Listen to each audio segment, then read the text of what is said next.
Olá pessoal, tudo bem com vocês? Aqui professora de Física Laís Correia e hoje vamos resolver uma questão do Enem PPL 2021. É a questão número 104. A questão diz assim: alguns recipientes de cozinha apresentam condutividade térmica apropriada para acondicionar e servir alimentos. Assim, os alimentos acondicionados podem manter a temperatura após o preparo por um tempo maior. O quadro contém a condutividade térmica de diferentes materiais utilizados na produção desses recipientes. Então, a gente tem material: cobre, alumínio, ferro, vidro, cerâmica, e temos aqui o K em quilocalorias por hora, metro, graus Celsius. Tá? 332, 175, 40, 0,65, 0,40. Considerando recipientes de mesma espessura, qual o material recomendado para manter o alimento aquecido por um maior intervalo de tempo? Então, aqui tá a questão, né? Ele quer que mantenha o alimento aquecido por mais tempo. Bom, pessoal, para a gente resolver essa questão, a gente vai precisar relembrar da lei de Fourier, ok? Que é a transferência de calor por condução, que diz que o fluxo é igual a Q sobre ΔT, que é igual a K vezes A vezes variação de temperatura dividido pela espessura do material, tá bom? A gente já vai fazer uma análise dimensional lá também, para vocês verem, caso vocês não lembrassem da equação, de repente dava para deduzir, tá bom? Então, lembrando que esse aqui é um print do meu e-book de equações, conteúdo de física completo para Enem e vestibulares. O link está fixo aqui nos comentários, caso você tenha interesse de conhecer os principais assuntos do Enem e dos vestibulares, resumido para você, tá bom? Então, vamos lá. Vamos usar, primeiramente, aquela equação lá. A gente sabe que o fluxo, vou fazer de algumas maneiras para vocês verem.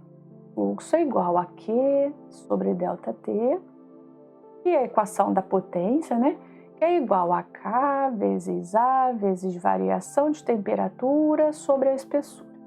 K é a condutividade térmica, A é a área, Δθ é a variação de temperatura e E é a espessura. Né? Então, a gente tem aqui que é a quantidade de calor, que aqui ele está dando em quilocalorias, e ΔT é o tempo, tá? Então, se a gente multiplicar cruzado aqui, a gente tem que Q vezes E é igual a K vezes A, Δθ vezes ΔT. Eu quero saber o K, né? O K que é meu interesse. Então, Q vezes E sobre A vezes Δθ vezes ΔT. Então, o que a gente vai considerar aqui, pessoal? A espessura, ele fala que é a mesma. Então, a área aqui vai ser a mesma também. A variação de temperatura vai ser a mesma, né? Para os diferentes materiais, né? E o que a gente vai ter que observar aqui vai ser o seguinte. Se a gente observar essa equação, a gente sabe que o K e o ΔT vão ser grandezas inversamente proporcionais. Ou seja, quanto maior o meu K, menor o meu ΔT, esse meu ΔT de tempo, tá? A temperatura está aqui. Eu usei o θ para diferenciar.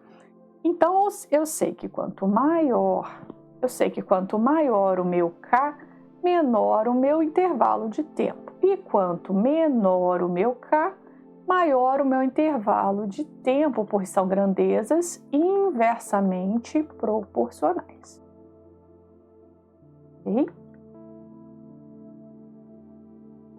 Então, eu sei que quanto menor o meu K, menor o meu coeficiente de condutividade térmica, maior é o meu intervalo de tempo. Então, é justamente isso que eu estou procurando. Desses Ks aqui, qual que é o menor? A cerâmica. Tem só 0,4 K. Então, resposta, letra E. Calma aí que eu vou explicar de outro jeito. Vocês ainda não entenderam aí esse jeito, tá?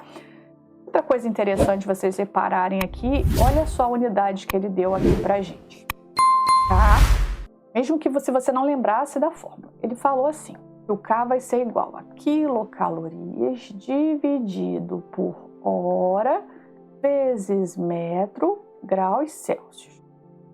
Então, se a gente parar para analisar as grandezas, quilocalorias é uma medida de quantidade de calor multiplicada aqui, né, por 1000. Tá? Então, quantidade de calor, H é uma medida de tempo, metro é uma medida de comprimento, de distância, de espessura, né? Vezes, vou botar o E aqui, tá? Graus Celsius é a variação de temperatura, certo?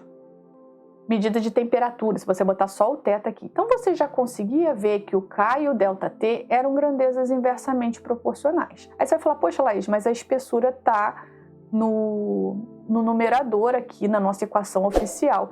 Acontece que a área está aqui no denominador. Olha só que eu vou fazer uma análise aqui de unidades para vocês, dessa fórmula aqui, tá? E ele pediu para usar em quilocalorias. Espessura é dada em metros. Área é dada em metros quadrados. Variação de temperatura é dada em graus Celsius. E variação de tempo ele pediu para usar a hora, tá? Então, o que acontece? Esse quadrado daqui corta com esse m daqui. Então, fica só um m aqui embaixo, tá? Eu botei como e aqui, mas a gente não precisa botar e, pode botar um L, né? Para não confundir, uma medida de espessura, uma medida de distância. Então, o Enem, você tem que reparar muito isso, porque às vezes, olhando a unidade, você consegue, sem lembrar necessariamente da fórmula, né? Então, aqui, ó, vou colocar como L, tá? Considerando que o L é a espessura.